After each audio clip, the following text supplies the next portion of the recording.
ওয়াকফ সম্পর্কে সামান্য একটু দিক নির্দেশনা দিব আমাদের এই অন্ধ জাতিকে। কেননা আমাদের সবারই পিঠের উপরে আবেগের বস্তা।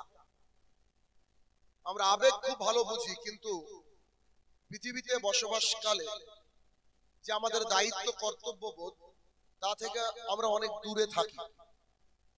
এই জন্য একেবারে সংক্ষিপ্ত সময়ে আপনার চোখ এবং মস্তিষ্ক যাতে খুলে যায়, তার জন্য কিছু কথা ইন শর্ট। এক, ওয়াকফ কি? ওয়াকফ মানে দান। আমাদের বাপদাদারা যারা আল্লাহওয়ালা ছিলেন, মারা যাওয়ার আগে কিছু সম্পদকে আল্লাহ সুবহানাহু ওয়া তাআলার রাস্তায় দান করে দিতেন। তো আল্লাহ সুবহানাহু ওয়া তাআলার রাস্তায় যে দান করে গেছেন আমাদের বাপদাদারা, তাদের উদ্দেশ্য ছিল যে আল্লাহর জান্নাত লাভ। ওই যে সম্পদগুলো আল্লাহকে দিয়ে গেছেন, সেই সম্পদগুলোকে বলা হয় ওয়াকফ। তাহলে এই যে ওয়াকফের যে সম্পদ, এগুলা কার সম্পদ বলেন তো? বলেন। আল্লাহ সুবহানাহু ওয়া তাআলা।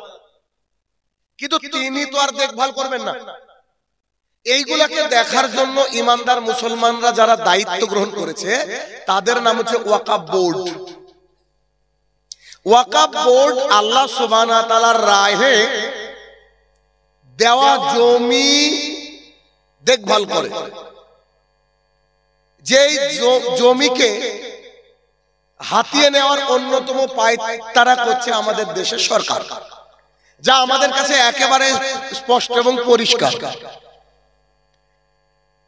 এখান থেকে বলা হয়েছিল যে এ রাজ্যে পাস হবে না, তবু হয়ে গেছে, এখন কিছু করার নেই। তাহলে ওয়াকফ কি, ওয়াকফ বোর্ড কি, বুঝতে পারলেন কি? একটু কথা বলতে হবে, বুঝতে পারলেন? এবার আপনাকে বলি ওয়াকফের সম্পদ কতটুকু। আরে আপনি আব্দুর রহমান, আপনাকে বলছি, আপনার বাবার 3 বিঘা জমি ছিল, আপনারা 2-1 বোন আর ভাগ কথা, আপনাকে হাইকোর্ট পর্যন্ত দৌড়েছেন এই 1 কাঠা জমির জন্য। আর আপনার আমার বাপ দাদা যে জমি দান করে গিয়েছে, তার সম্পদের পরিমাণ কত জানেন? পরিমাণটা পরে বলি, আগে বুঝেন। ভারতবর্ষের বুকে সবচেয়ে জমি যাদের বেশি আছে, যারা জমি অধিগ্রহণ করে রেখেছে, 1 নম্বরে আছে রেল ডিপার্টমেন্ট। রেলের জমি ভারতবর্ষের বুকে সবচেয়ে বেশি। 2, ডিফেন্স মানে পুলিশ ক্যাম্প বলেন, তারপরে তাদের নানান প্রশিক্ষণের জায়গা বলেন। 2 নম্বরে আছে ডিফেন্স। 3 নম্বরে আছে আমাদের ওয়াকফ সম্পদ। মানে ভারতবর্ষের বুকে জমি বেশিরভাগই আমাদের বাপদাদা সম্পদ। আমাদের বাপদাদা কার নামে দিয়েছে? আল্লাহ সুবহানাহু ওয়া তাআলাকে দিয়ে গিয়েছেন। এই জমির পরিমাণ কত জানেন? যদি ঠিকঠাক পড়াশোনা করেন তারপরও বুঝতে পারবেন না হয়তো। আর মূর্খ যারা আছেন, স্কুলে যাননি, তাদের ওই হিসাবের বাইরে। যে ট্রেনের চাকায় পাম লাগে না, এরকম হয়ে যাবে তাদের কাছে। এই আমাদের বাপদাদা যে সম্পদ দিয়ে গেছে, যাকে ওয়াকফ সম্পদ বলছি আমরা, এই সম্পদের পরিমাণ মাত্র 900 কোটি একর। আপনি কি বুঝতে পারছেন? আমি বললাম তো বুঝতে পারবেন। মানে ভারতবর্ষে প্রথমে কার জমি? রেল, তারপর ডিফেন্স, তারপরে সবচেয়ে বেশি জমি আমাদের। সবচেয়ে বেশি জমি মানে ভারতবর্ষকে 3 ভাগ করলে 1 ভাগ আমাদের। বুঝতে পেরেছেন? এত জমি আমাদের ওয়াকফ। আচ্ছা, এই ওয়াকফ যারা দেখাশোনা করে তাদেরকে বললাম ওয়াকফ বোর্ড এর সদস্য। প্রতি বছর এই ওয়াকফ থেকে আমাদের অ্যাকাউন্টে টাকা আসার কথা হচ্ছে 12,000 কোটি টাকা ইনকাম হওয়ার কথা। কত টাকা? 12,000 কোটি টাকা। অথচ হিসাব আমরা পাচ্ছি প্রতি বছর মাত্র 100 কোটি টাকা আমাদের হাতে আসে। 12,000 কোটি আর মাত্র 100 কোটি। তার মানে এতগুলো টাকার ঘোটালা কোন হিন্দু করেনি, ওগুলা যারা আমাদের ওয়াকফ বোর্ডের দায়িত্ব আছে তারা করেছে। অনেকে বলছে যে ওই ব্যানার্জি ওই চ্যাটার্জি বলেছিল এখানে ওই আইনকে লাগু হতে দেব না। আমি মুসলমানদেরকে বলছি, চোখ কান খুলে শুনুন, ভারতবর্ষের বুকে যদি কোন নেতাকে আপনি বিশ্বাস করেন বা কোন নেতার কথায় আপনি বিশ্বাস করেন তাহলে আপনার মাথায় ডিস্টার্ব আছে। ভারতবর্ষের বুকে যদি কোন নেতা আপনাকে কোনো কথা বলে, ও হোক মুসলমান কিংবা বিধর্মী কোন নেতা, আর তার কথা যদি আপনি বিশ্বাস করে বসে থাকেন তাহলে বুঝবো যে আপনার মাথায় ডিস্টার্ব আছে। তারা তাদের নিজের নেতৃত্বকে জাহির করার লক্ষ্যে, নিজের আখের গুছানোর লক্ষ্যে দিন রাত যে কথা বলে সব মিথ্যা কথা বলে। তারা যে ধোঁকা দিবেই তাই তো তারা নেতা, আর আপনি তাকে বিশ্বাস করে বলছেন যে আমাদের রাজ্যে ওয়াকফ আইন পাস হবে না, যে নাকে সরষের তেল দিয়ে ঘুমাচ্ছেন আপনি, পাস হয়ে গেছে।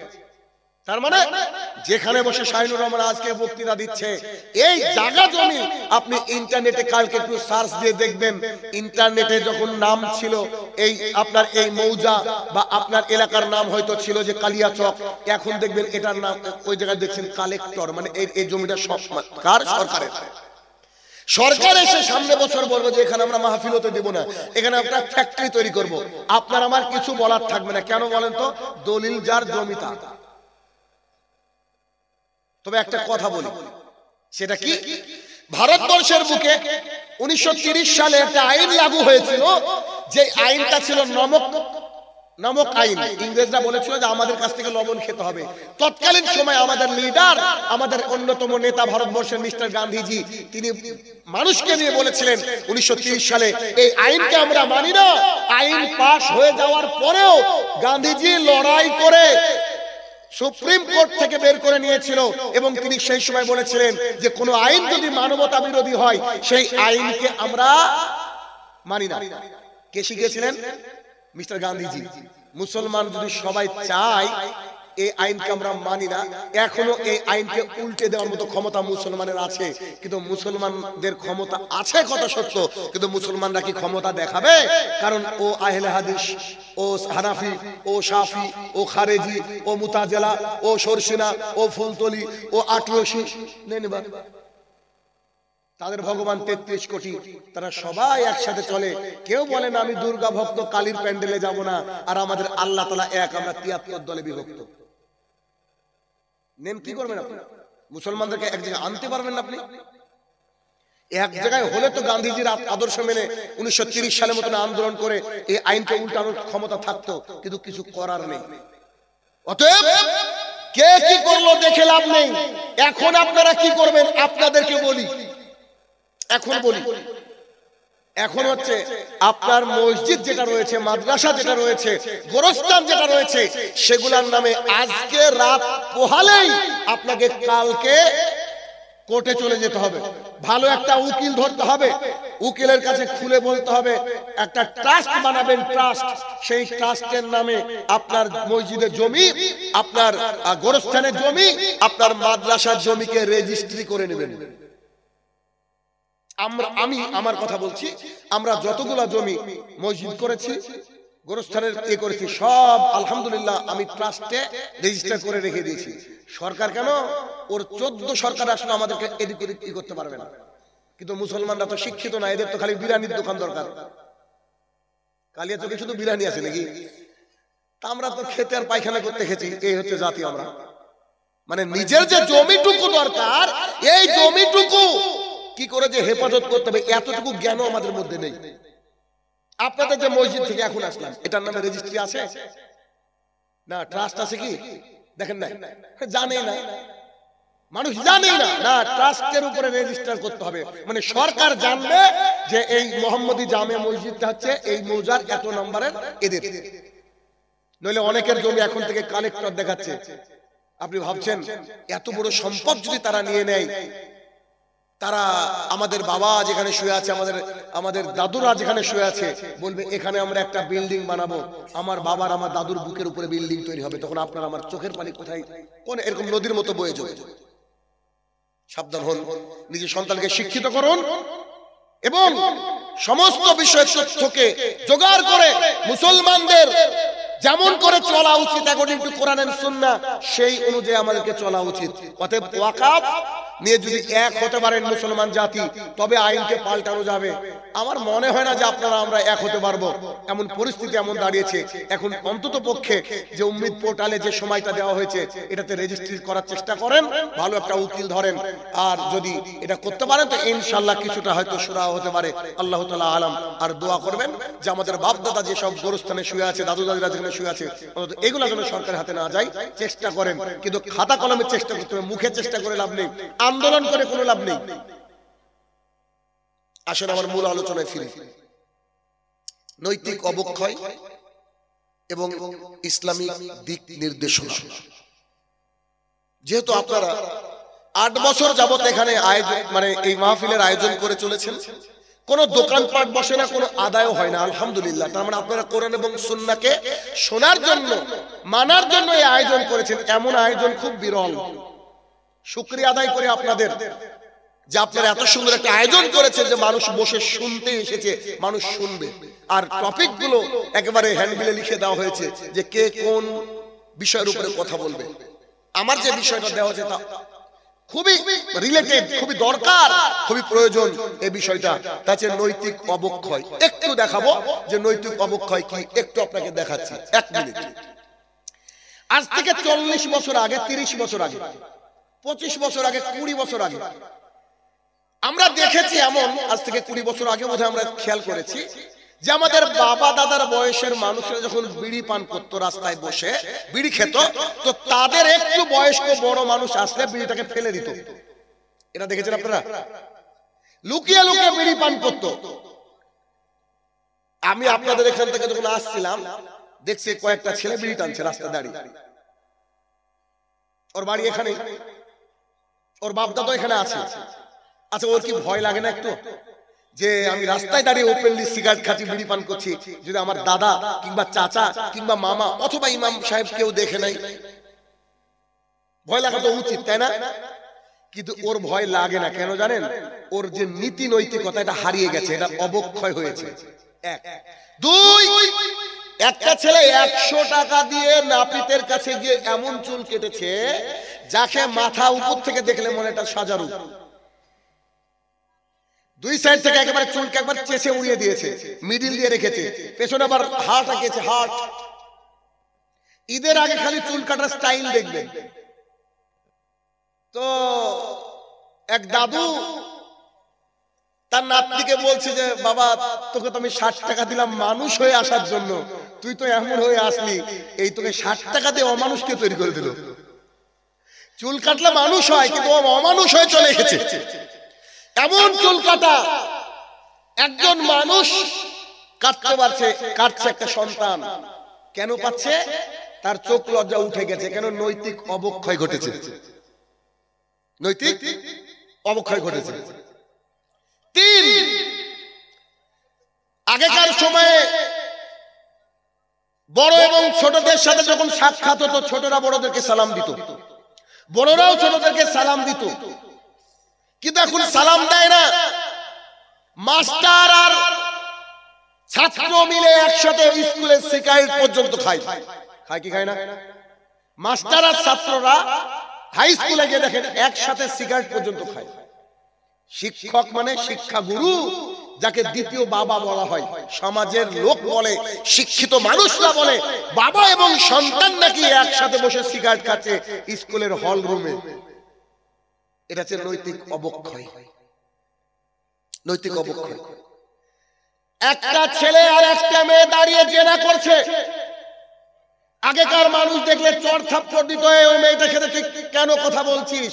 কিন্তু এখন বোধহয় কেউ এই দৃশ্য দেখার পরে তাদেরকে চড় দেওয়া তো দূরের কথা, তাদের সাথে কথা বলতে ভয় পায়। কেন? এমন একটা জেনারেশন এসেছে আমাদের সামনে যে আপনি কথা বললে আপনাকে উল্টো অপমান করে দেবে। আমি নার্সারিতে গিয়েছি একটা গাছ কিনবো বলে, ফুলের বা ফলের কিছু গাছ নিব বলে। তো নার্সারির মালিককে আমি দেখতে পাচ্ছি না। একটা অল্প বয়সের ছেলে, একেবারে ছোট ছেলে, ফ্রি ফায়ার খেলছে বসে, অথবা পাবজি মেবি, এরকম কোন গেম। আমি গিয়ে বলছি, বাবু তোমার নার্সারির মালিক কোথায়?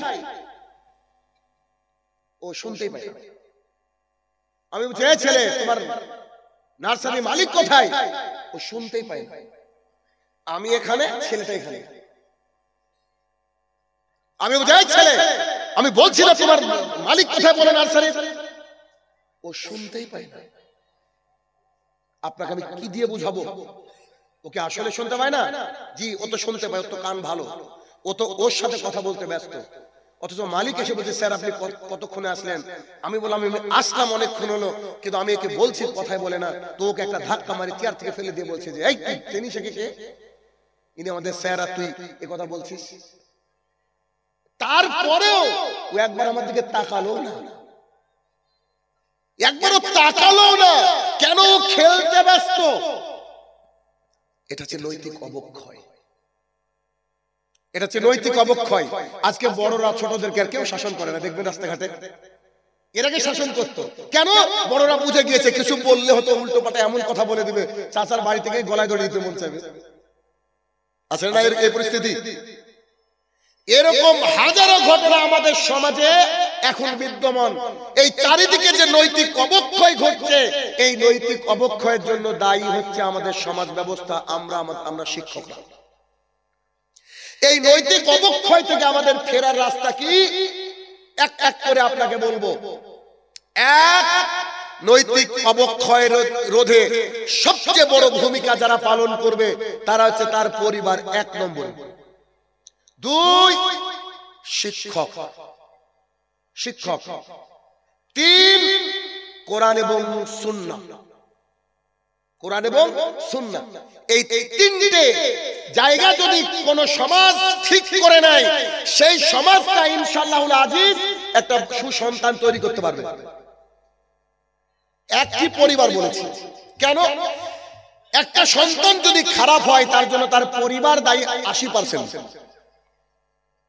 আপনার সন্তান যদি বড়দেরকে সালাম না দেয়, আপনার সন্তান যদি বড়দেরকে অসম্মান করে, আপনার সন্তান যদি বড়দের সাথে রাফ বিহেভ করে, তাহলে বুঝতে পারো মা বাবা সন্তানকে ঠিক পরবরিশ করতে পারেনি।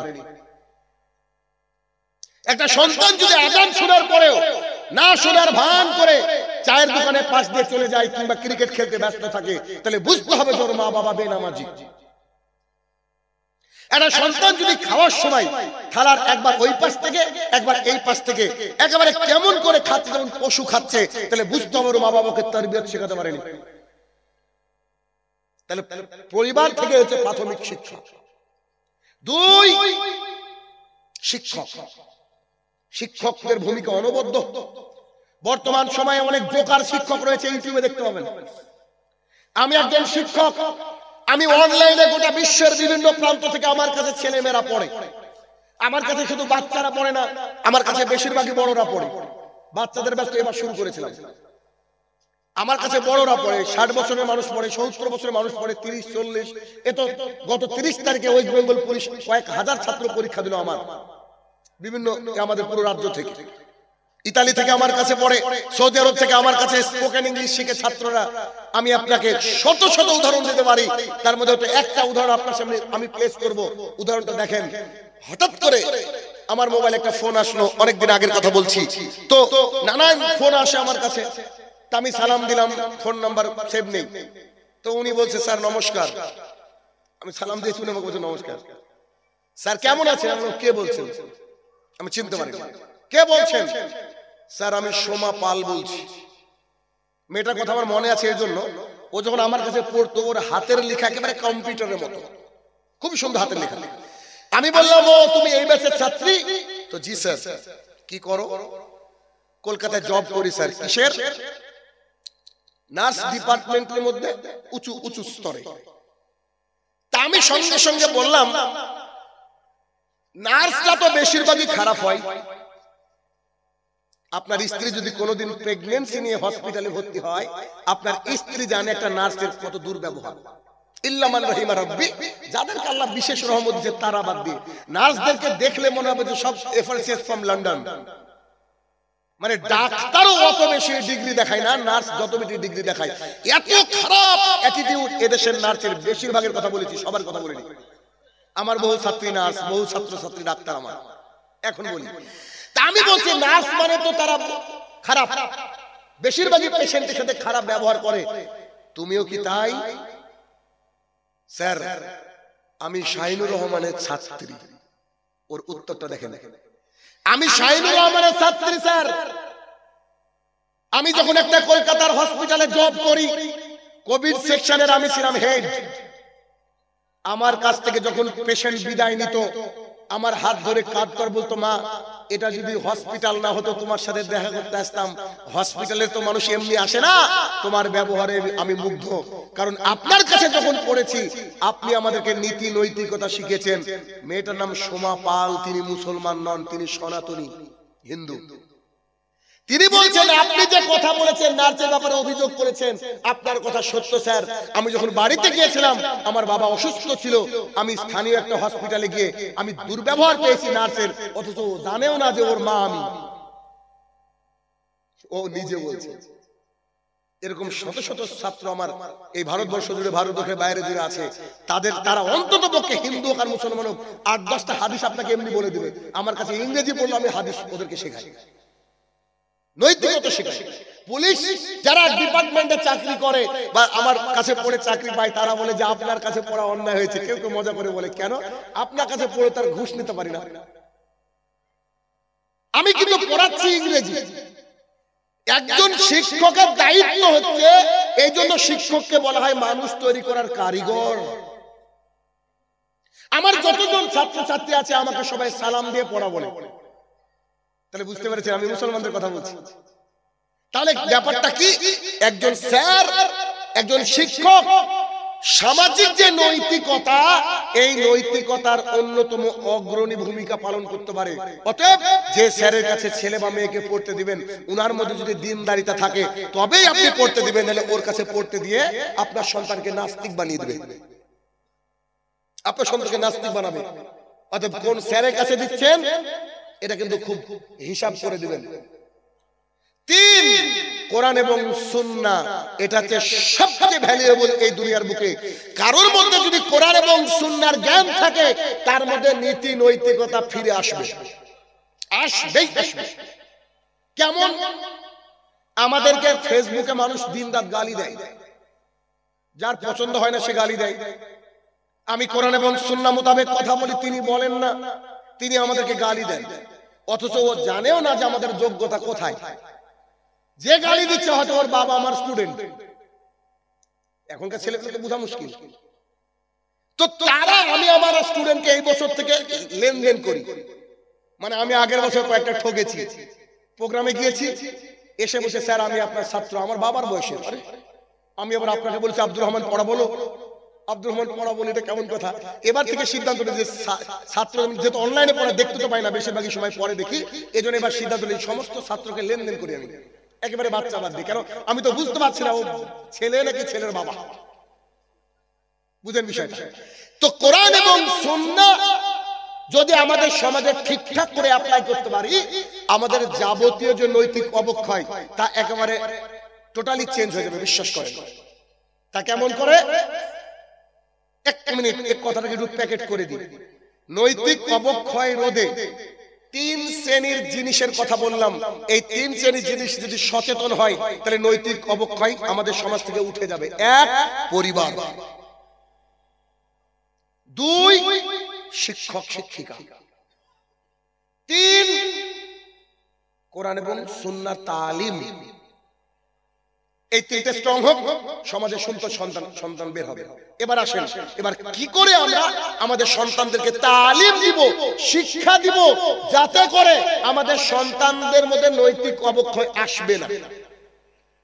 টাকা পড়ে থাকলে আপনার সন্তান উঠাবে না, ওর কষ্ট হলেও বাম হাতে পানি করবে না, কষ্ট হলেও দাঁড়িয়ে পেশাব করবে না। হ্যাঁ, করতে পারে, পেশাব দাঁড়িয়ে করা জায়েজ আছে, সে কথা বলছি না, তবে আপাত দৃষ্টিতে স্বাভাবিকভাবে করবে না। কি করে? 1, পারিবারিক ভাবে তার মধ্যে নৈতিক অবক্ষয়ের বিষয়গুলোকে মানে সিম্বলাইজ করতে হবে এবং সেখান থেকে বের করে নিয়ে আসতে হবে। দেখেন, 1, পারিবারিক শিক্ষা। পারিবারিক শিক্ষা কি? রাসূল সাল্লাল্লাহু আলাইহি সাল্লাম বসে আছেন, সামনে কিছু খেজুর কেউ দিয়ে গিয়েছে, এগুলো হচ্ছে সাদাকার মাল। হুসাইন রাদিয়াল্লাহু তাআলা আনহু আলী রাদিয়াল্লাহু তাআলার সন্তান, রাসূল সাল্লাল্লাহু আলাইহি ওয়াসাল্লামের নাতি, তিনি দৌড়ে এসে একটা খেজুর মুখের মধ্যে পুরে দিয়েছেন। রাসূল সাল্লাল্লাহু আলাইহি ওয়াসাল্লাম তার মুখের মধ্যে আঙুল ঢুকিয়ে খেজুরটাকে বের করে দেব যে এটা সাদাকার মাল, এটা নবী পরিবারের কারোর জন্য খাওয়া জায়েজ নয়। কিন্তু আপনার বাড়ির পাশে খানা হচ্ছে, বলছে যে মারা গিয়েছে 40 দিন পর খানা 40 হচ্ছে, আপনার সন্তান খেতে যাচ্ছে। ঠিক, আপনার সন্তান কি খেতে যাওয়া যায়? যেটা রাসূল সাল্লাল্লাহু আলাইহি ওয়াসাল্লামের এখান থেকে আপনাকে কি করতে হবে? শিক্ষা নিতে হবে। পারিবারিক জীবনে মা বাবা যদি কোরআন এবং সুন্নাহ মোতাবেক চলতে পারে, তাহলে একটা সন্তানের মধ্যে নৈতিক অবক্ষয় আসবে না। তাহলে কি, এক সন্তানের সাথে খেতে বসার সময় বিসমিল্লাহটা একটু জোরে বলবেন। কেন? আপনার সন্তান বাচ্চা তো, যাতে করে ওর অভ্যাস হয়ে যায়। কিছুদিন বলবেন, দেখবেন ছেলেটা বিসমিল্লাহ বলা শুরু করে দিয়েছে। এরপর আপনি আস্তে বলবেন, দেখবেন ছেলেটা ঠোঁট নড়ছে বিসমিল্লাহ বলে। বিসমিল্লাহ বলে যদি একটা খাবার মানে সন্তান খাবার গ্রহণ করে, শয়তান সে খাবারে অংশগ্রহণ করতে পারে না। আর যার মধ্যে শয়তান থাকবে না, সেটা অবশ্যই আল্লাহর তরফ থেকে বারাকা নাজিল করবে। আমি একটা উদাহরণ দিব আপনাকে। খাচ্ছি রাত্রিবেলা, মাগরিবের পর আমরা খেয়ে নিই বাড়িতে। তো খেতে বসেছি, আমি আমার সন্তান ছেলে মেয়ে সবাই আছি।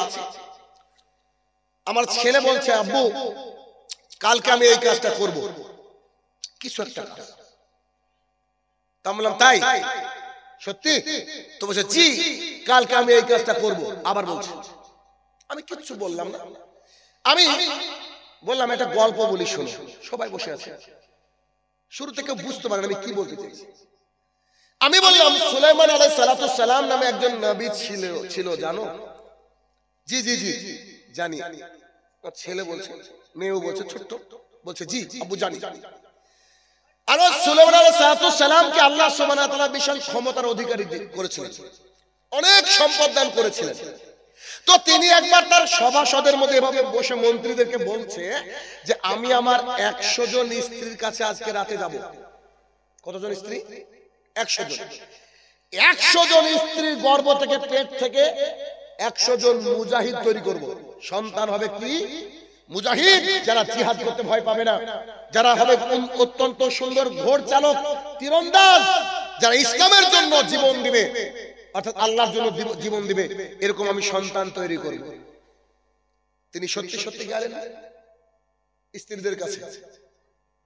যতদিন পর বাচ্চা দেয় আল্লাহ সুবহানাহু ওয়া তাআলা, সমস্ত স্ত্রীর কাছে যাওয়ার পর আল্লাহ তাআলা একটা বাচ্চা দিলেন, যেই বাচ্চাটা ছিল অর্ধেক। মানে একটা বাচ্চা ডিফরমিটিস বলেন কি, বিকলাঙ্গ।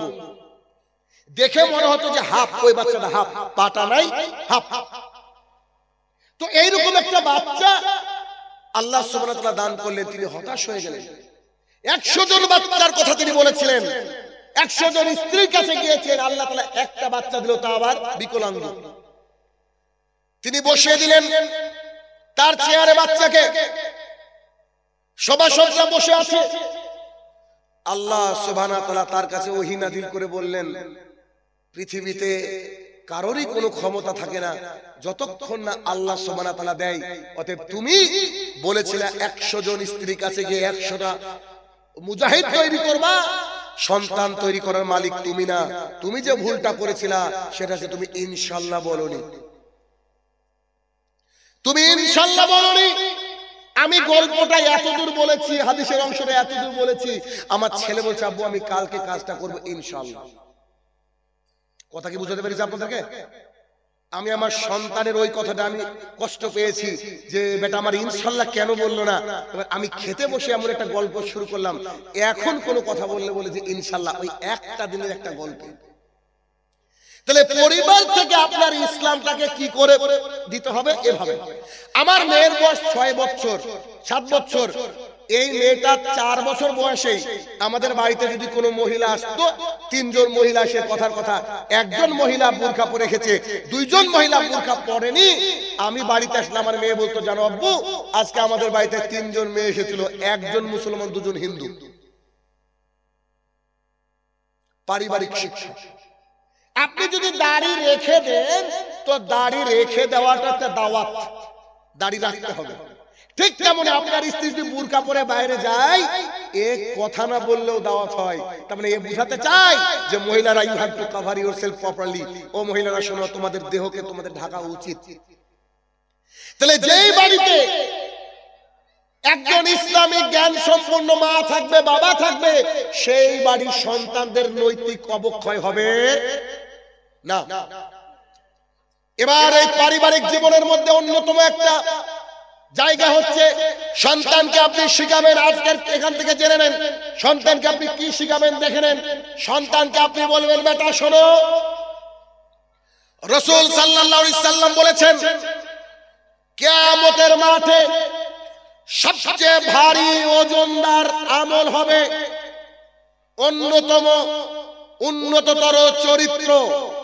যে 5 লক্ষ টাকা করে 5 লক্ষ টাকা খরচ করে হজ করেছেন, 1 কোটি টাকা দান করেছেন, মানুষের সাথে মিষ্টি হেসে কথা বলেন, মানুষকে দিনরাত উপকারের জন্য পেছনে লেগে যান, সবকিছু একদিকে। কিয়ামতের মাঠে সবচেয়ে ওজনদার ভারী আমল হচ্ছে আপনার ভালো চরিত্র, ভালো ব্যবহার। আবু হুরায়রা রাদিয়াল্লাহু তাআলা আনহু বলেন, রাসূল সাল্লাল্লাহু আলাইহি সাল্লাম বলেছেন কিয়ামতের মাঠে সবচেয়ে ভারী ওজনদার আমল হচ্ছে উন্নততর চরিত্র। এই কথা, এই হাদিস যদি আপনার ছেলেকে বুঝাতে পারেন, সেই ছেলেটার মধ্যে নৈতিক অবক্ষয় আসবে না। সেই ছেলেটা যে কোনো মূল্যে কিয়ামতের মাঠে ভারী আমল কি, তার জন্য নিজের চরিত্রকে সুন্দর করার চেষ্টা করবে। সবচেয়ে দামি উন্নততর ভারী ওজনদার আমল হচ্ছে নিজের উন্নত চরিত্র। এই জন্য তো পৃথিবীর বুকে সবচেয়ে উন্নত চরিত্রের নাম যিনাকে আল্লাহ সুবহানাহু ওয়া তাআলা দান করেছে, তার নাম হচ্ছে মুহাম্মদুর রাসূলুল্লাহ সাল্লাল্লাহু আলাইহি ওয়াসাল্লাম। তাহলে এইটা হচ্ছে কি উন্নত চরিত্র। আপনার সন্তানকে আপনাকে বুঝাতে হবে যে বেটা তুমি তোমার চরিত্রকে সুন্দর করো, চরিত্রকে সুন্দর করো। মুআয ইবনে জাবাল রাদিয়াল্লাহু তাআলা আনহু বলেন, রাসূল সাল্লাল্লাহু আলাইহি সাল্লাম আমাকে ইয়ামেনে পাঠানোর জন্য তিনি আমার সাথে বের হয়ে আসলেন। আমি উটের উপরে চড়া ছিলাম, তিনি নিচে ছিলেন। তিনি আমাকে উপদেশ দিচ্ছিলেন আর বলছেন, মুআয এটা করবা সেটা করবা। এক পর্যায়ে তিনি বললেন, মুআয সম্ভবত তোমার সাথে আমার আর দেখা হবে না। কত বড় কঠিন কথা! তোমার সাথে আমার বোধহয় আর দেখা হবে না।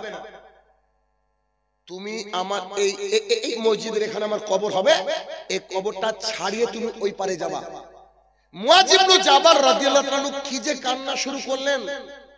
মুহাম্মদ সাল্লাল্লাহু আলাইহি ওয়াসাল্লামের বিয়োগ, তিনি চলে যাবেন এ কথা মেনে নিতে পারে তার সাহাবীরা? তো তিনি কান্নায় ভেঙে পড়লেন। তখন তাকে একটু সান্ত্বনা দেওয়ার জন্য তাকে সান্ত্বনা দিয়ে মুহাম্মদ সাল্লাল্লাহু আলাইহি ওয়াসাল্লাম বলেন, মুআয, জি আল্লাহর রাসূল বলেন, বলছি যে পৃথিবীতে যে যেখানেই থাকুক না কেন, ভালো করে শুনবে বাক্যটা, পৃথিবীতে একজন মানুষ যেখানেই থাকুক না কেন, ও হচ্ছে আমার কাছের মানুষ। ও যদি আমার নীতিকে অনুসরণ করে, সুবহানাল্লাহ, মানে বুঝতে পারেননি?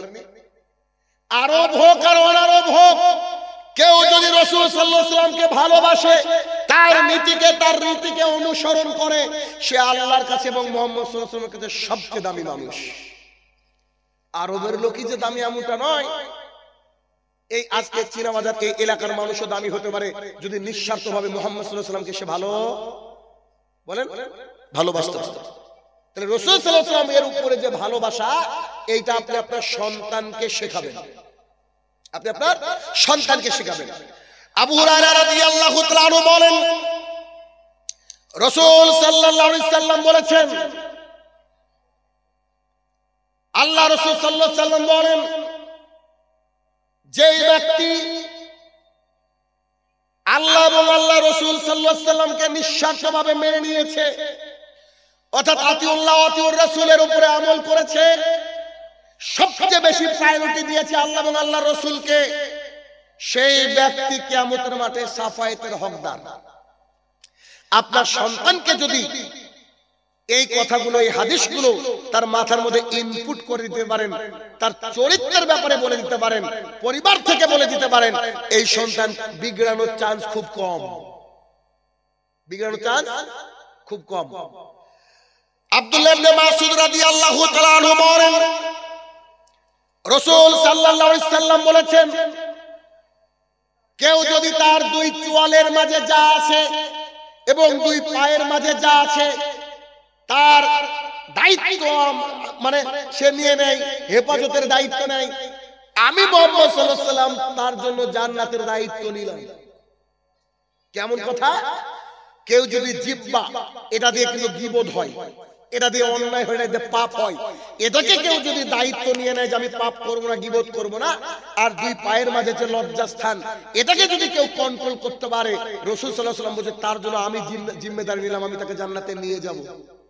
আপনার সন্তানকে যদি এই হাদিসটা ভালো করে শেখাতে পারেন যে বেটা তুমি তোমার জিহ্বাটাকে কন্ট্রোল করবা, তুমি তোমার লজ্জাস্থানকে হেফাজত করবা, সেই সন্তান বিগড়ানোর চান্স খুব কম আছে।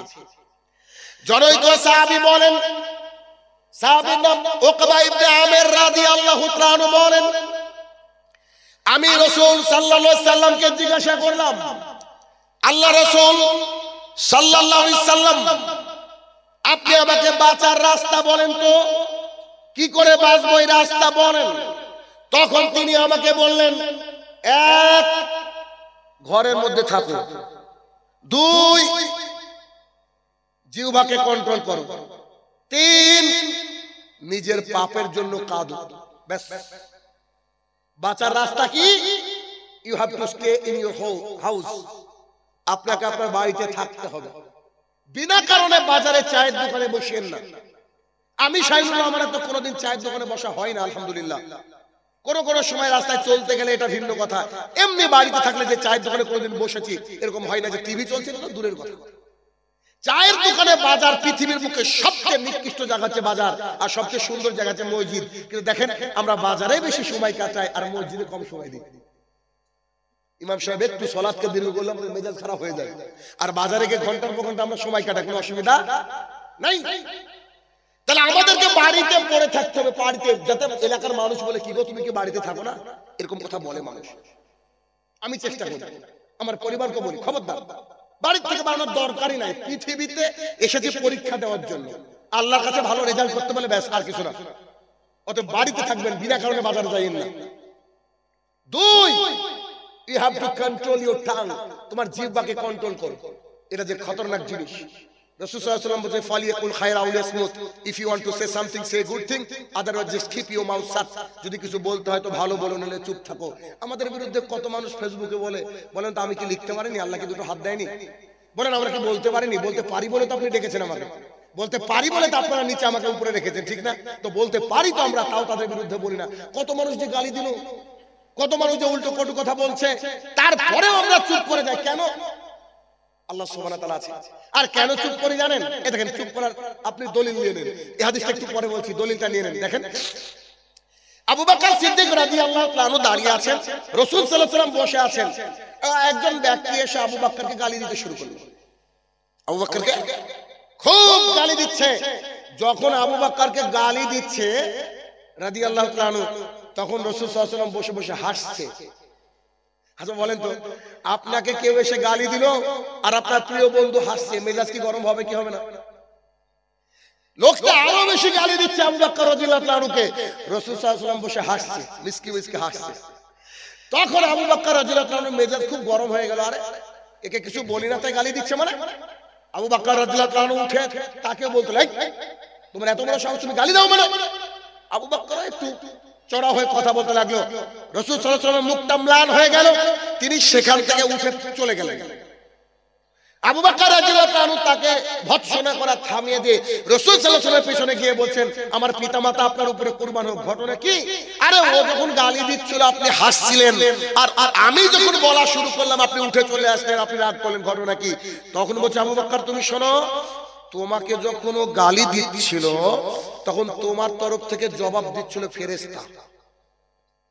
বুঝতে পারলেন? তোমার তরফ থেকে জবাব দিচ্ছিল কে? ফেরেশতা। আমি বসে বসে দেখছিলাম ফেরেশতার জবাব দিয়াটা, যে সে কত সুন্দর জবাব দিতে পারে। যখন তুমি জবাব দেওয়া শুরু করলা, ফেরেশতা চলে গেল, আর ওখানে শয়তান আসলো, আর যেখানে শয়তান থাকে সেখানে মুহাম্মদ সাল্লাল্লাহু আলাইহি ওয়াসাল্লাম থাকে না। কত মানুষ মানুষ আমার কাছে এখনো মেসেজ আছে যে আপনাকে না বুঝে কত গালি দিয়েছি ভাই, বা স্যার আপনাকে গালি দিয়েছে, আপনি আমাকে ক্ষমা করে দেন। আমি বললাম যে এটা বলা লাগে না, আমি রাতে ঘুমানোর আগে ক্ষমা করে ঘুমাই মানুষকে, এটা আমার বৈশিষ্ট্য। কারণ ওই তোমার ভাই যে গালি দিয়েছে, বুঝলেন, সে কোনো না কোনো একদিন ভুল বুঝতে পারবেই পারবে। এমনও লোককে আমি চিনি যে আমাকে ওই আপনার স্টেজে বক্তৃতা দেওয়ার কারণে সেদিন খাওয়া জুটেনি আমার, আমি আর রাহুল ছিলাম, রাহুলের বক্তৃতা আগে হয়ে গেছে, আমি যখন বক্তৃতা দিয়ে শুরু করেছি পুরো দর্শককে খেপিয়ে দিয়েছে, আমাকে মারের জন্য প্রস্তুত, আমি গাড়ি চড়ে পালিয়ে এসেছি। পরের বছর সেই লোক আবার কমিটিকে ধরে বলেছে শাহিনুর রহমানকে বলো সেজন্য আমাকে ক্ষমা করে দেয়। আমি ভুল বুঝতে পেরেছি, তার হাদিস সঠিক ছিল, ফেরেশতা জবাব দেয়। আগের হাদিসে আসি, 2 you have to control your tongue, তুমি তোমার জিহ্বাকে কন্ট্রোল করো। যখন আপনাকে সবাই গালি দিচ্ছে, কটু কথা বলছে, বিরোধে অপবাদ দিচ্ছে, শুধু মুখটা তুলে আকাশে আল্লাহর দিকে বলেন, আল্লাহ তুমি তো দেখছো। বাংলাদেশের একজন আলেম যিনি আল্লাহর জিম্মেদারিতে চলে গিয়েছেন, পৃথিবীর এমন কোন বাংলাভাষী লোক নয় তাকে চিনেন না, নিশ্চয়ই বুঝতে পারছেন কার কথা বলছি। স্বৈরাচারী শাসকের জন্য তিনি এরকম করে আকাশের দিকে তাকে যেন কি বলেছিলেন, আল্লাহ সুবহানাহু ওয়া তাআলা আমাদের চোখের সামনে দেখালেন যে মাজলুম যদি কোনো দোয়া করে সেই দোয়া ফেরত দেওয়া হয় না। আজকে তার বাসস্থানে হারিয়ে গেছে, বুঝতে পেরেছেন ভাইরা আমার? জুলুম কারোর উপরে করেন না, এই জিহ্বা খুব কঠিন একটা জিনিস। আপনার এই মুখের কথার মাধ্যমে যদি কারোর গভীর রাতে 2 ফোঁটা চোখের পানি ঝরে যায়, অথবা আড়ালে আবদালে যদি আপনার কথায় কষ্ট পেয়ে কেউ কাঁদে কিংবা কষ্ট পায়, তাহলে এই পাপের বোঝা বহন করা আপনার জন্য খুব কঠিন হয়ে যাবে। কিয়ামতের মাঠ খুব জটিল এবং কঠিন হয়ে যাবে। সো আপনার মুখকে কন্ট্রোল করতে হবে, বাঁচার রাস্তা। 3, তুমি তোমার পাপের জন্য কাঁদো। জি, পৃথিবীর বুকে একজন মানুষের নাম বলছি যার চরিত্র আপনি আমি মাপতে পারবো না, চরিত্র আপনি আমি মাপা সম্ভবই না, যার নাম হচ্ছে উমর ইবনে খাত্তাব রাদিয়াল্লাহু তাআলা আনহু। উমর ইবনে খাত্তাব রাদিয়াল্লাহু তাআলা আনহু রাসূল সাল্লাল্লাহু আলাইহি সাল্লামের পরে যদি নবীর এ জারি থাকতো সিলসিলা, তো তিনি নবী হতেন। তিনি যে রাস্তা দিয়ে যেতেন ওই রাস্তাতে কোনো শয়তান থাকতো না। আল্লাহ তাআলা তাকে এমন করে কবুল করে নিয়েছেন যে তিনি মুহাম্মদ সাল্লাল্লাহু আলাইহি ওয়াসাল্লামের পাশে আজকেও ঘুমিয়ে আছেন কবরের মধ্যে। এই উমর ইবনে খাত্তাব রাদিয়াল্লাহু তাআলা আনহুর জীবনী যখন পড়ছি তো দেখছি তিনি এত বেশি কাঁদতেন যে তার চোখের এই 2 দিক দিয়ে একেবারে দাগ পড়ে গেছিল। একটা ঘটনা ছোট্ট করে উল্লেখ করতে চাইছি, তা হচ্ছে দেখেন, কিছু মানুষ আসলেন উমর ইবনে খাত্তাব রাদিয়াল্লাহু তাআলা আনহুর সাথে দেখা করবেন এবং যাকাতে সম্পদ দিবেন বাইরে থেকে। তো তিনারা এসে দেখলেন যে অনেক রাত, এত রাতে আমিরুল মুমিনিনের বাড়িতে যাব, তার ডিস্টার্ব হবে, যাত্রার বাড়িতে কলিং বেল দেন না যখন সকাল, তো এত রাত ডিস্টার্ব হবে, সকালবেলায় ফজরের সালাতের সময় সালাত আদায় করব, আমিরুল মুমিনের হাতে সম্পদটা দিয়ে চলে যাব, যাকাতের সম্পদ। তো তিনারা মসজিদের মধ্যে ঢুকলেন, 2 রাকাত সালাত আদায় করে শুয়ে পড়বেন মসজিদে। তখন তো আমাদের মতো লাইটিং এর ব্যবস্থা ছিল না, তো একটা দীপ করে কোন একটা দীপ বা বাতি কিছু জ্বলছিল। হঠাৎ করে তারা ঢুকে চুপ হয়ে গেলেন। কেন? মসজিদের একটা কোনায় বসে একজন মানুষ চিৎকার করে, মানে ওই লেভেলের চিৎকার নয় যে লেভেলে পড়ার ডিস্টার্ব হয়, তিনি মসজিদের মধ্যে একান্তে আল্লাহর কাছে কাঁদছেন আর বলছেন, আল্লাহ তুমি যদি ক্ষমা না করো আমাকে কে ক্ষমা করবে? কথা বুঝাতে পারছি? তুমি যদি ক্ষমা না করো আমাকে কে ক্ষমা করবে? আল্লাহ আমি খুব পাপী মানুষ, তুমি আমাকে ক্ষমা করে দাও। এরকম করে যখন কাঁদছেন, এই লোকগুলো বলছে, হায় রে হায়, মদিনার বুকেও মক্কার বুকেও এত বড় পাপী মানুষ আছে। সবাই যখন ঘুমিয়ে আছে তখন ইনি এসে কান্নাকাটি করছেন। মানুষের পরিস্থিতি বুঝতে পেরে যে ব্যক্তি কাঁদছিলেন তিনি তার মুনাজাতটাকে বন্ধ করে দিলেন, মানে কেউ এসেছে হয়তো আতিথেয়তা করতে হবে, তাই তিনি মুনাজাতকে বন্ধ করে দিয়ে যখন এদের সাথে সাক্ষাৎ করতে আসলেন, দেখলেন তিনি আর কেউ নন, স্বয়ং ওমর ইবনে খাত্তাব রাদিয়াল্লাহু আনহু। বুঝা, আপনি আমিরুল মুমিনিন, আপনার ডিস্টার্ব হবে বলে আপনার বাড়িতে গিয়ে আপনাকে ডাকিনি। তখন তিনি বললেন, দুঃখিত, সারাদিন জনগণের জন্য আল্লাহ আমাকে নিয়োজিত করেছে, আমি আমার আল্লাহকে সময় দিতে পারি না, তাই রাতের বেশিরভাগ অংশটা আমি আল্লাহর কাছে ইবাদতে কেঁদে কেঁদে কাটিয়ে দিই। মুন্না টোলার মানুষ, তাই না? মোল্লাটুল আহরে কি দিয়ে বুঝাবো আপনাকে বলেন তো? কি দিয়ে বুঝাবো? যার কাছে জান্নাতের সার্টিফিকেট, যিনি আল্লাহ রাসূল সাল্লাল্লাহু আলাইহি ওয়াসাল্লামের কাছের মানুষ, তিনি এইভাবে কান্নাকাটি করে ভাইরা আমার, আমাদের পরিস্থিতি কি? আমাদের পরিস্থিতি কি? আবু বকর সিদ্দিক রাদিয়াল্লাহু তাআলা পৃথিবীর অন্যতম একজন ভালো মানুষ। আবু বকর রাদিয়াল্লাহু তাআলা প্রতিদিন একটা মহিলার বাড়িতে যায়, কিছুক্ষণ সময় থাকে আর পরে চলে আসে। উমর ইবনে খাত্তাব রাদিয়াল্লাহু তাআলা বলছেন যে কি ব্যাপার, আবু বকর যায় এই বাড়িটায় আবার চলে আসে, ঘটনা কি? যায় আবার চলে আসে, ঘটনা বুঝতে পারলাম না। তো তিনি একদিন আবু বকর রাদিয়াল্লাহু তাআলা যখন চলে এসেছেন বাড়ির থেকে, দেখলেন যে সে মহিলার ফাঁকা, বাড়িতে কেউ নেই, মহিলা ছিলেন অন্ধ। তো তিনি চলে গেলেন, গিয়ে বলছেন, আচ্ছা মা, আপনাকে একটা প্রশ্ন করব। তো কি? আপনার বাড়িতে প্রতিদিন কে আসে বলতে পারবেন? তো বলছে, না কে আসে তা তো জানি না। কিন্তু উমার কি বুঝতে পেরেছে কিনা কে আসে কিনা?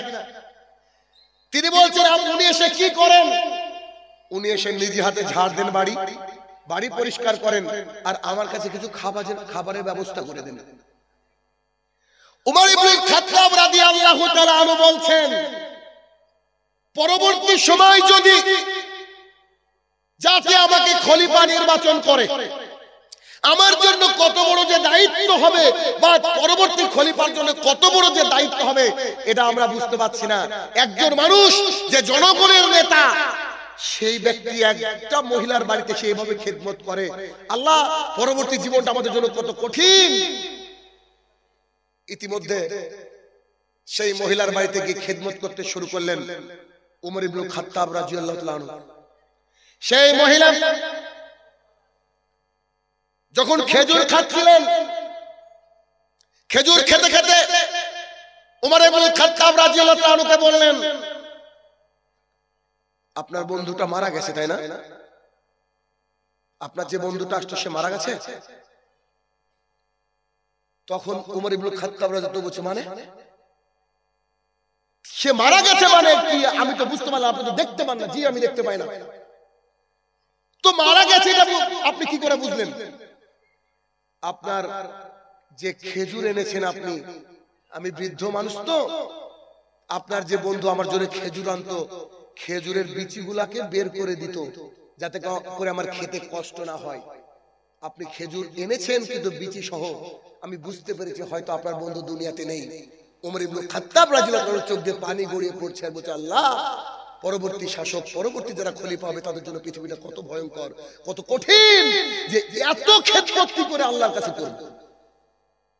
আপনি আপনার সন্তানকে কাহিনী শোনান, আপনি আপনার সন্তানকে বলেন, যদি তার চরিত্রকে উমর ইবনে খাত্তাবের মতো বানাতে চান, আবু বকর সিদ্দিক রাদিয়াল্লাহু তাআলার মতো বানাতে চান, আপনি বলেন আপনার সন্তানকে এই কাহিনী বলতে হবে, তবে তা নৈতিক অবক্ষয় থেকে দূরে থাকবে। এই ঘটনা বলা ঠিক নাই, তারপরে বলি। আমার ছেলের বয়স 12 বছর। দানের ব্যাপারে উদ্বুদ্ধ করি খুব বাড়িতে। আমি আমার বাড়িতে আলাদা একটা সাদাকা বক্স আছে, সবাই সেখানে দান করে। ছেলের ঈদে 500 টাকা হয়েছে, আমি দিয়েছি, ওর নানু ইত্যাদি সবাই দেয়, তো 500 টাকা হয়েছে। খুতবা দিয়েছি ঈদের, বাড়িতে এসেছে, ওর আম্মু বলছে, আব্বু ক টাকা দান করেছো? তো ছেলে বলছে, আমি সবটাই দান করবো ভেবেছিলাম, কিন্তু খুব বেশি দান করিনি। ওর আম্মু বলছে, ক টাকা দান করবো? 400 টাকা দান করেছে। বুঝতে পেরেছেন? বাচ্চা ছেলে 500 টাকা পেয়েছে, দান করেছে কত? 400।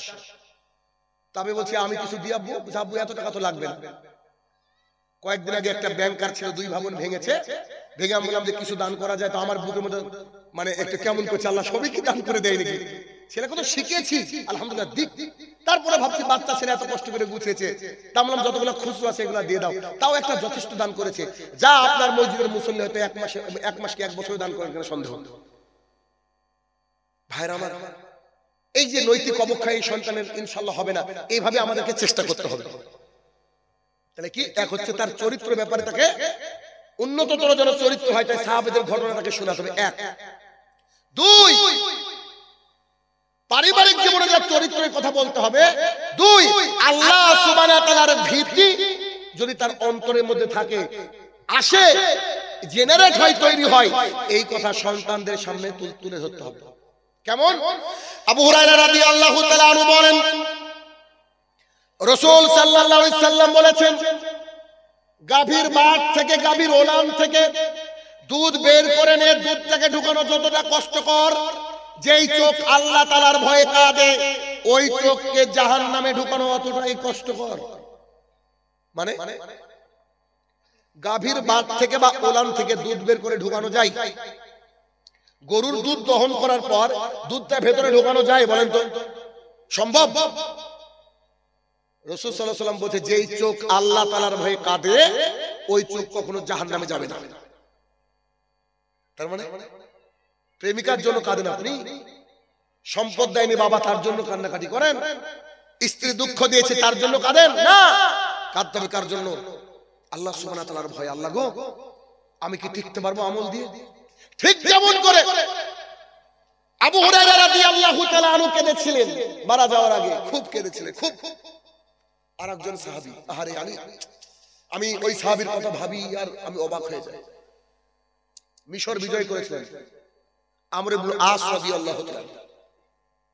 সাহাবায়ে কেরাম বলছেন, আমরা আমর ইবনে আস রাদিয়াল্লাহু তাআলা আনহুর বাড়িতে গেলাম, তিনি তার সন্তান এর সামনে বসেছিলেন, আমাদের দিকে পিঠ করে শুয়েছিলেন, আর তার সন্তান বসেছিল। তার সন্তান তাকে বোঝাচ্ছে, আব্বু তুমি মিশর বিজয় করেছো, আব্বু তুমি মুহাম্মদ সাল্লাল্লাহু আলাইহি ওয়াসাল্লামের সান্নিধ্য লাভ করেছো, আব্বু তুমি এই ভালো কাজ করেছো, এই ভালো কাজ করেছো, এই ভালো কাজ করেছো। আর আমর ইবনে আস রাদিয়াল্লাহু তাআলা তার সন্তানকে বলছে, বেটা আমার বুকে তাওহীদ ছাড়া কিছু নাই, আমার বুকে তাওহীদ ছাড়া আমার কাছে কোনো আমল নাই বেটা। রাসূল সাল্লাল্লাহু আলাইহি ওয়াসাল্লাম একদিন আমার কাছে হাত বাড়িয়ে দিয়েছিলেন, আমি তার থেকে হাতটাকে ঘুরিয়ে নিয়েছিলাম, তখন আমি বেদিন কাফের বেঈমান ছিলাম, পরে আমি ইসলাম গ্রহণ করেছি বেটা।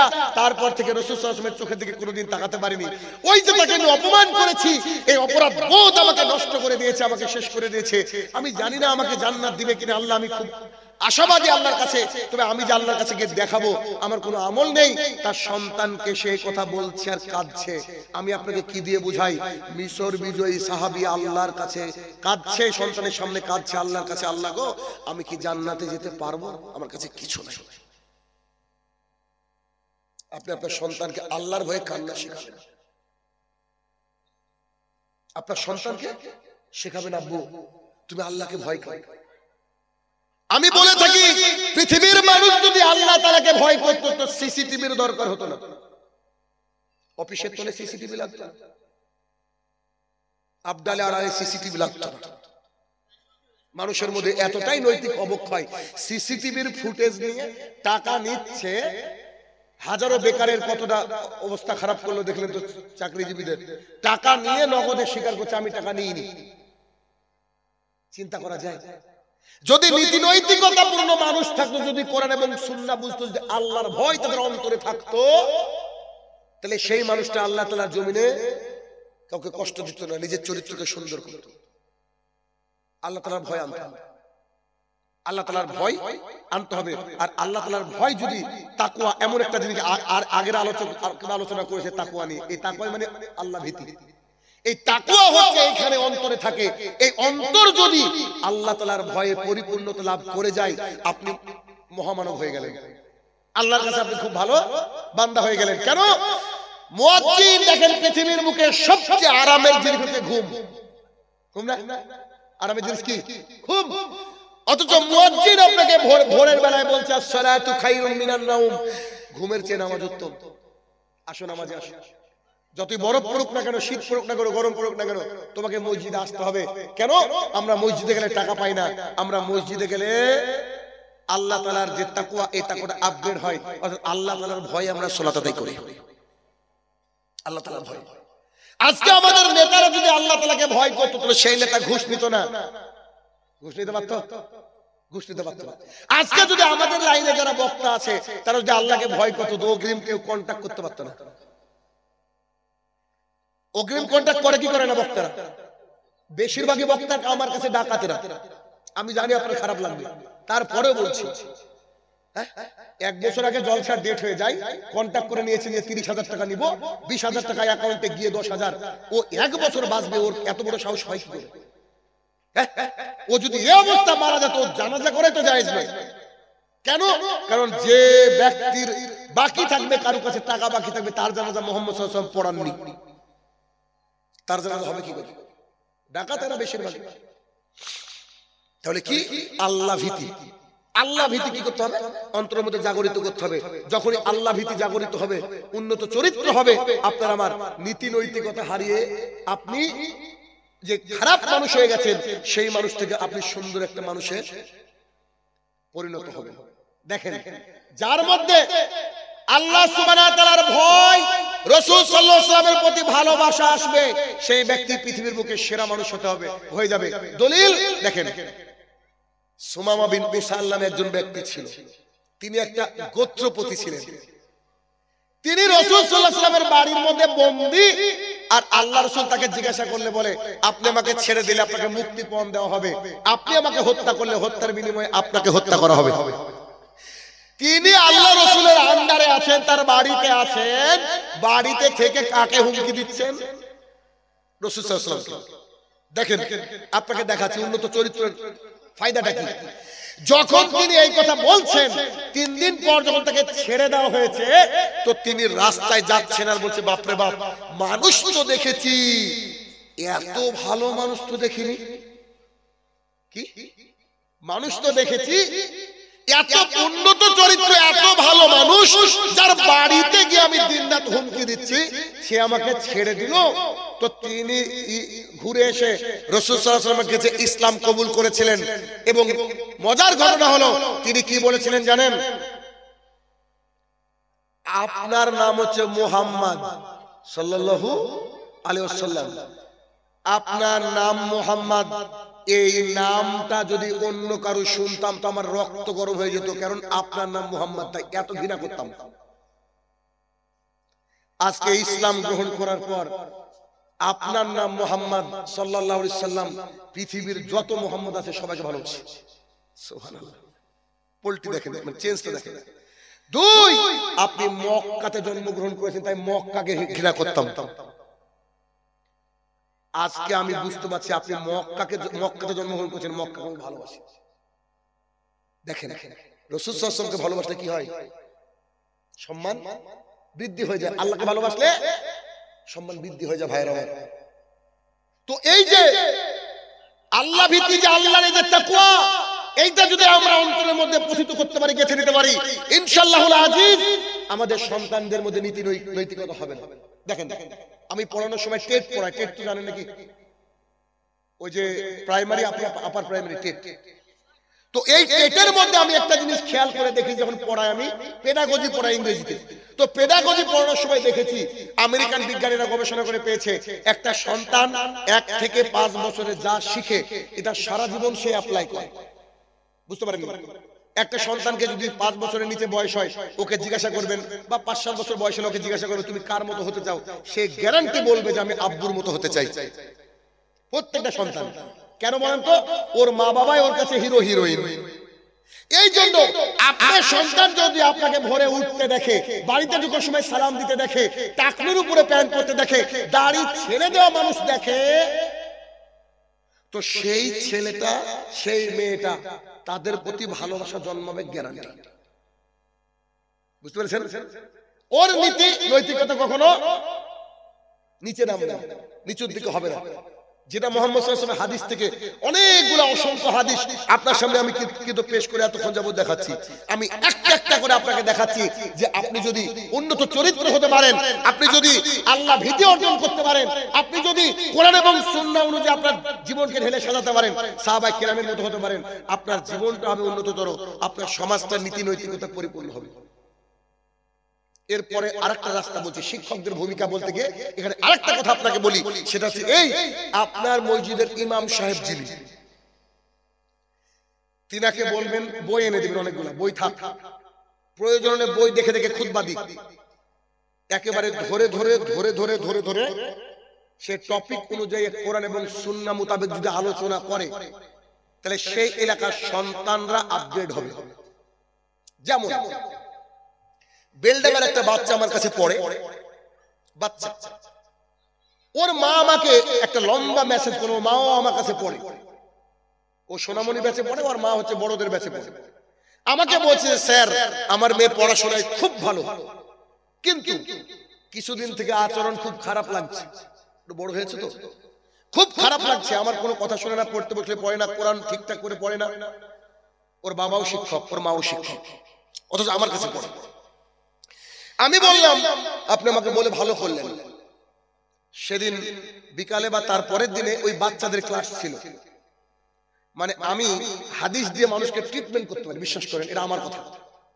আমি এমন একটা হাদিসকে চয়েস করলাম যে আজকে এই ব্যাচে হাদিসটা শোনাবো। আমি কারোর নাম নিইনি, কাউকে বকিনি, কিচ্ছু বলিনি। এই সন্তানকে তাদের সবাইকে, অনেকগুলো স্টুডেন্ট, সবাইকে হাদিসটা শোনালাম। মানে প্রতিদিন ক্লাসে একটা দুটো হাদিস শোনাই আমি, যারা অনলাইন অফলাইনে পড়ে। এই হাদিসটা শোনানোর পর তার মায়ের 3 দিন বা 4 দিন পরে মেসেজ বলছে, স্যার আমার মেয়ের চরিত্র দেখে আমি মুগ্ধ, আমার আর জীবনে কিচ্ছু লাগবে না। সুবহানাল্লাহ। আমি কিন্তু কিচ্ছু বলিনি, শুধু একটা হাদিস বলেছি, বিশ্বাস করেন। বুঝে স্যার যে মেয়েটা আমার কিচেনে রান্নাঘরে প্রবেশ করে না, সে মেয়েটা এসে বলছে আম্মু তোমাকে একটু মশলাটা তৈরি করে দিই। আমি তো অবাক, চোখে পানি চলে গেছে। ওই মেয়েটা বলছে, সেই মেয়েটা বলছে যে আমার সন্তানের মধ্যে যে চেঞ্জ পেয়েছে আমি অবাক। ফজরের সালাত একসাথে আদায় করলাম, করার পরে দেখছি আমার আগে ও কোরআন পড়তে শুরু করে দিয়েছে। কে বললো হয় না? মা বাবাকে দেখে দেখে সন্তান শিখে ভাইয়ের আমার। আর যদি একটু এদিক ওদিক পথভ্রষ্টতার মধ্যে নিমজ্জিত হয়, তাহলে আপনাকে তিস করতে হবে। শিক্ষকদের দায়িত্ব, ইমামদের দায়িত্ব যে ভালো ভালো সুন্দর সুন্দর খুতবা শোনাবে। আর যদি খুতবা ঠিকঠাক সুন্দর করে শোনাতে পারে, আল্লাহ ভীতি তার মধ্যে আনাতে পারে, তাহলে নীতি নৈতিকতা অবক্ষয় বলেন হবে না, হবে না। আরেকটা পয়েন্টের মধ্যে নিয়ে আসি, সেটা হচ্ছে ছোটদেরকে ভালো যারা বাসে না, স্নেহ করে না, আর বড়দেরকে যারা সম্মান করে না, রাসূল সাল্লাল্লাহু আলাইহি ওয়াসাল্লাম বলছে এই ব্যক্তি আমাদের অন্তর্ভুক্ত নয়। কেমন? আনাস ইবনে মালিক রাদিয়াল্লাহু তাআলা আনহু বলেন, আমি রাসূল সাল্লাল্লাহু আলাইহি সাল্লামের সাথে 10 বছর ছিলাম। কত বছর? 10 বছর। তার খেদমতে আমি 10 বছর ছিলাম, তার খাদেম হিসেবে। এই 10 বছরের মধ্যে তিনি আমাকে বলেননি এটা করনি কেন, এটা করেছো কেন। সুবহানাল্লাহ, আমি তাজ্জব হয়ে যাই, কি চরিত্র মুহাম্মদ সাল্লাল্লাহু আলাইহি ওয়াসাল্লাম। তিনি আমাকে 10 বছরের মধ্যে কি বলেননি, এটা করেছো কেন, এটা করনি কেন, এটা বলেননি। তার চরিত্র দেখেছেন? কি চরিত্র! যে তিনি বলছেন যে তুমি এটা করনি কেন, এটা করেছো কেন, এই বাক্য বলেননি। আনাস ইবনে মালিক রাদিয়াল্লাহু তাআলা আনহু বলেন, রাসূল সাল্লাল্লাহু আলাইহি ওয়াসাল্লাম বাচ্চাদেরকে দেখলে আগে সালাম দিয়ে দিতেন। আরেকটা হাদিস, আবু হুরায়রা রাদিয়াল্লাহু তাআলা আনহু বলেন, রাসূল সাল্লাল্লাহু আলাইহি ওয়াসাল্লাম মসজিদুন নববীতে একটা বাচ্চাকে ধরে চুমু দিচ্ছেন। হুসাইন অথবা হাসান রাদিয়াল্লাহু তাআলা, জানি না, একটা বাচ্চাকে ধরে চুমু দিচ্ছেন। কিছু লোক তার সাথে দেখা করতে এসেছে, তো দেখা করতে এসে বলছে আপনারা বাচ্চাদেরকে চুমুও দেন, আপনারা বাচ্চাদেরকে চুমুও দেন। রাসূল সাল্লাল্লাহু আলাইহি ওয়াসাল্লাম অ্যানসারটা শুনেন কি সুন্দর। তিনি বলছেন কারোর অন্তর থেকে আল্লাহ যদি রহমত তুলে নেয়, ভালোবাসা তুলে নেয়, তা আমি কি করব? বুঝতে পারেননি? যার অন্তরে ভালোবাসা দয়াময় আছে, সে নিশ্চয়ই তার সন্তানকে আদর করে চুমু দিবে। অতএব আমরা আমাদের সন্তানকে চুমু দিই, তোমরা দাওনি, তোমাদের অন্তরে যদি ভালোবাসা না থাকে তো আমরা কি করব? তার মানে তিনি বোঝাতে চাইলেন যে নিজের সন্তান হোক বা ছোট বাচ্চা হোক, তাদের কিন্তু আদর করা জায়েজ। এবার আপনি ছোট ছোট বাচ্চাকে যাওয়ার সময় যদি সালাম দিয়ে দেন, এই ছেলেটা দেখবেন আপনাকে সামনের দিন থেকে সম্মান করবে। কেন? কি কারণে সম্মান করবে? এই কারণে। এবার হাদিস শুনেন, আবু হুরায়রা রাদিয়াল্লাহু তাআলা আনহু বলেন, রাসূল সাল্লাল্লাহু আলাইহি ওয়াসাল্লাম বলেছেন, ও আমার সাহাবীরা শোনো, আমি কি তোমাদেরকে জান্নাতে যাওয়ার রাস্তা বলে দিব নাকি? সাহাবায়ে কেরাম বলছে জি বলে দেন।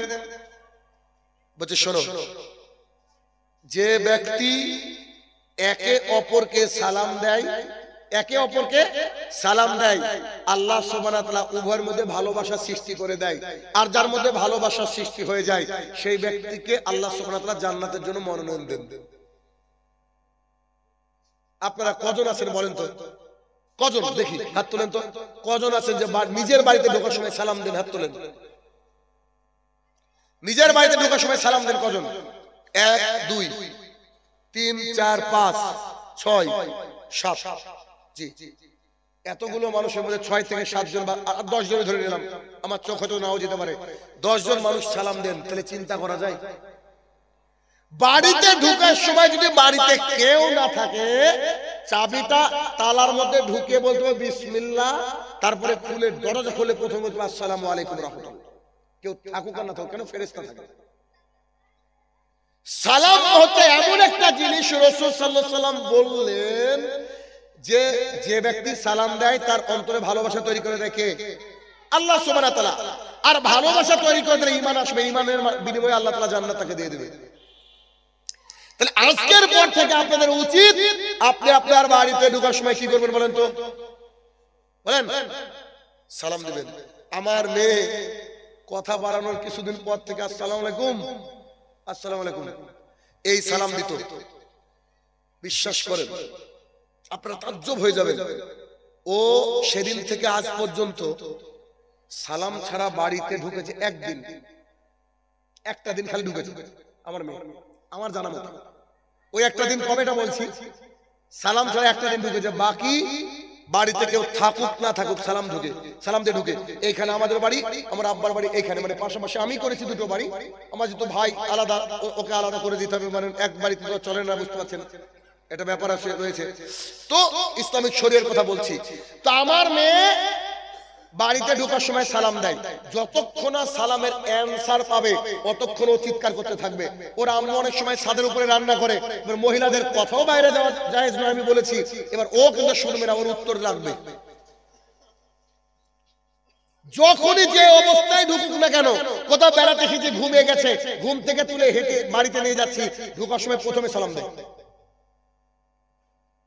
আমি আমার স্ত্রী মাঝে মাঝে বিরক্ত হয় যে কতবার সালাম নেওয়া যায় গো, কেন? ওই 2 মিনিট পর পর যাবে আর আসবে তাও সালাম। আমি বললাম যে ওই মেয়েটা সালাম দেয় বলে আল্লাহ তো এত রহমত এত বরকত দিয়েছে আমার বাড়িতে। বিশ্বাস করেন, আপনি দেখেন, সালাম দেন, সালামের মাধ্যমে অনেক বারাকা আল্লাহ সুবহানাহু ওয়া তাআলা নাজিল করে দেন। একটা দিন আমার মেয়ে সালাম ছাড়া ঢুকেছে, আমার মনে আছে, আমি ডাইনিং এ চেয়ার নিয়ে বসে আছি, বাড়িতে ঢুকেছে সালাম ছাড়া, আমি অবাক। ও ঢুকেছে, মুখটা একেবারে বাংলার পাস, ব্যাগটাকে খুলে ছুঁড়ে ফেলে দিল। আমি বলছি আসসালামু আলাইকুম রাহমাতুল্লাহ, উত্তর দিচ্ছে না। আসসালামু আলাইকুম, খুলছে জামা, আসসালামু আলাইকুম, কি হয়েছে আম্মু বলো না, আসসালামু আলাইকুম। আমি বলছি যতক্ষণ আমি সালামের উত্তর না বলবো কথা বলবো না। তো ওয়ালাইকুম সালাম, কি হয়েছে?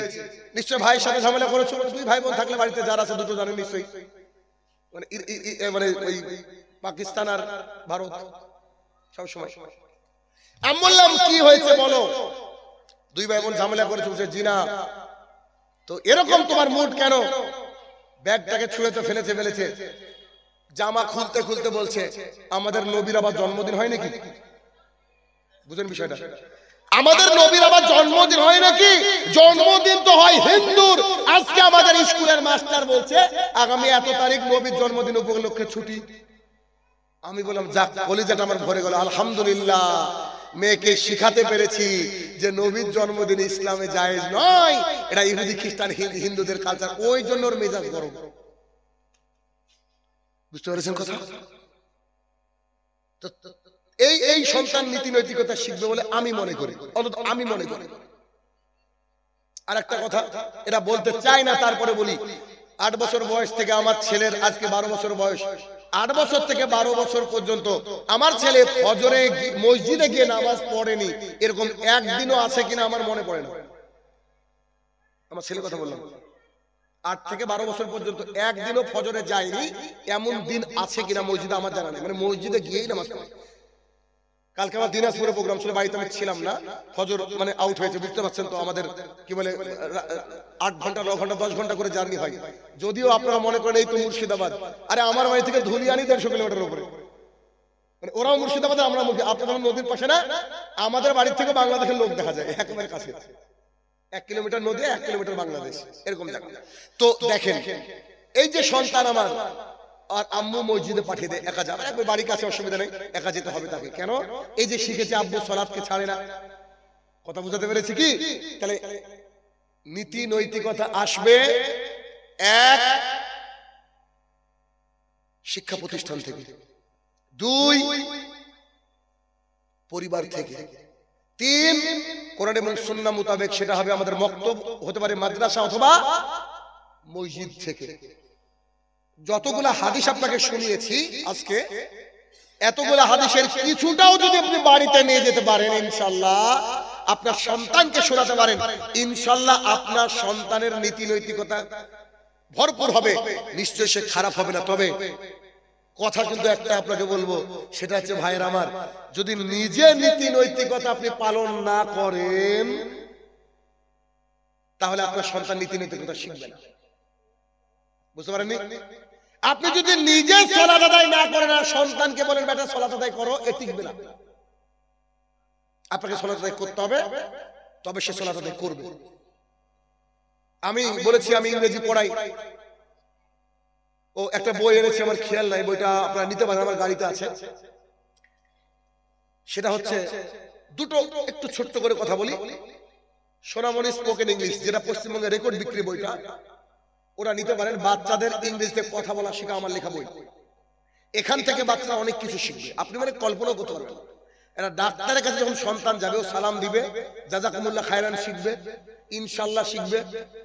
এমন ভাবে টেকনিক করে আমি শেখাই আর কি। সালাতের ব্যাপারে এমন কিছু কথা আছে যেটা সন্তান শিখবে। আমার কত ছাত্র নামাজ ধরেছে আলহামদুলিল্লাহ, এগুলা হচ্ছে আমার অ্যাকাউন্ট। আর আরেকটা বই বেশি নাই, 2-1 পিস থাকতে পারে বোধ, আমি ড্রাইভারকে বললাম নিস না, তবুও নিয়েছে কিনা আমি জানি না। সেটা হচ্ছে পুরো পশ্চিমবঙ্গ জুড়ে একটা পরীক্ষা নিতে চাইছি, ট্যালেন্ট সার্চ এক্সামিনেশন 2026। আমরা একটা বই সংকলন করেছি, সিরাতুর রাসূল সাল্লাল্লাহু আলাইহি সাল্লাম, 1063টা প্রশ্ন রেডি করেছি, যেখান থেকে আমাদের জলঙ্গিতে গিয়ে পরীক্ষা দিতে হবে। বইটার দাম 120 টাকা 100 টাকা করে বিক্রি করছি আমরা। আমাদের দুনিয়াতে কোনো লাভ নাই এখান থেকে। এই টাকা যা হবে ধরেন এই বইটার এ হবে 1-1.5 লক্ষ টাকা খরচ করে আমরা অনেক বড় বড় প্রাইজ দেখেছি, মানে ফার্স্ট প্রাইজ 15,000, সেকেন্ড প্রাইজ 12,000, এরকম করে দুটো গ্রুপ, জুনিয়র আর সিনিয়র গ্রুপ, হ্যান্ডবিল আছে, সব লেখা আছে। এই বইটার মধ্য থেকে প্রশ্ন আসবে। 8 বছর থেকে 16 বছর অবধি একটা গ্রুপ জুনিয়র, আর 17 বছর থেকে 40 বছর যে কেউ আলেমও পরীক্ষা দিতে বসতে পারে। মানে এইটা আমরা 5 জন করবো ইনশাআল্লাহ, তার মধ্যে ব্রাদার রাহুলও আছে, একই মসজিদে তো আমরা মিলে ইনশাআল্লাহ এই কাজটা করার চেষ্টা করছি। কেন? আমাদের উদ্দেশ্য হচ্ছে মানুষ যেন সিরাতুর রাসূল পড়ুক সাল্লাল্লাহু আলাইহি ওয়াসাল্লাম, মানে নবীর চরিত্রকে মানুষকে জানার দরকার আছে। প্রশ্ন উত্তরের মাধ্যমে এটা জানবে। আলহামদুলিল্লাহ, মানে মালদার জন্য একটা প্রতিনিধি সিলেক্ট করা আছে, ওর কাছে বই পাবেন। আমার গাড়িতে তো 2-3 পিস পেতে পারেন। আমার সাথে একটা ভাই আসে, দেখবেন ওই সুজাপুরে বাড়ি, ওনার কাছে বই রাখা আছে। একটু আগে আপনাদের আশপাশ থেকে ফোন করেছিল ওনাকে, কারণ আমাদের এই রাজ্যের বিভিন্ন জেলায় প্রতিনিধি রাখা আছে, তার কাছ থেকে বই আপনি গিয়ে সংগ্রহ করবেন। ইলম আপনাকে সংগ্রহ করতে হবে। 1063টা প্রশ্ন থেকে আসবে। প্রাইসটা বড় ব্যাপার না, কত টাকা ব্যাপার না, কিন্তু পড়লে অনেক বেশি শ্রমিক লাভ করবেন, এটা একটা। আর দ্বিতীয়ত, এই যে সোনামণি স্পোকেন ইংলিশ, চাইলে বইটা আপনারা নিতে পারেন। আর আগামী এপ্রিলে আবার নতুন ব্যাচ শুরু হবে, আপনার সন্তানকে ভর্তি করতে পারেন যদি মনে করেন যে আমার সন্তান ইংরেজিও বলবে একবারে সেই লেভেলে। কারণ আগামী দিনে আমাদের সন্তান ইংরেজি ছাড়া অন্ধ। কেন বলেন তো? পৃথিবীর বুকে যতই আপনি বিরোধিতা করেন না কেন, ডক্টর জাকির নাইকে কেউ ঠেকাতে পেরেছে? কিন্তু বড় বড় আলেমরাও ওই অবধি পৌঁছতে পারেনি। কেন? শুধু জবানের কারণে। বুঝতে পারেননি? মতিউর রহমান মাদানী হাফেজাহুল্লাহ গোটা পৃথিবীর বাঙালিরা চিনে, আর ডক্টর জাকির নাইকে গোটা পৃথিবীর মানুষ চিনে। কথা বোঝাতে পেরেছি? কেন বলেন তো? শুধু ইংরেজির জন্য। তা আপনি আপনার সন্তানকে এমন করে তৈরি করে, আমি একটা মাঝে হাদিস বলেছি, মনে আছে? যে ফালিয়াকুল খায়র আও লিয়াসমুত, if you want to say something say good thing, otherwise just keep your mouth shut. যদি কিছু বলতে হয় তো ভালো বলো, নইলে চুপ থাকো। 3টে ভাষা বললাম, একটা হাদিস নেই, আরবি, ইংরেজি, বাংলা। আপনার সন্তানকে এভাবে তৈরি করতে হবে। অতএব নীতি নৈতিকতার শিক্ষক যেখানে পাবেন, ওই শিক্ষকের কাছে আপনার সন্তানকে দেন, পড়ুক। আমার কাছে যদি আপনার সন্তান পড়ে অনলাইনে, ইনশাআল্লাহুল আজিজ, যদি 30টা 36টা ক্লাস করে, মিনিমাম 30টা হাদিস শিখবে ইনশাআল্লাহ। এটা আমি আশাবাদী। কেন? আমি প্রত্যেকদিন ক্লাসের শেষের দিকে আমি 5-10 মিনিট করে ওদেরকে তারবিয়ত শিখাই, নীতি নৈতিকতা শিখাই।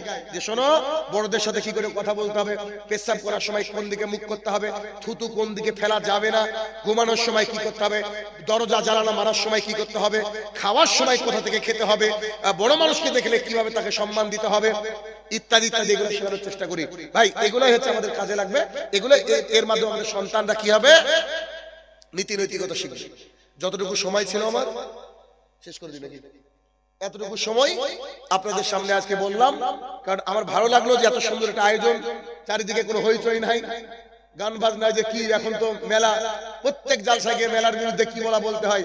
আজকে একটু বেঁচে গেলেন আপনারা, আলহামদুলিল্লাহ, এখানে মেলা নাই। একটা প্রশ্ন লিখেছে বোধহয়,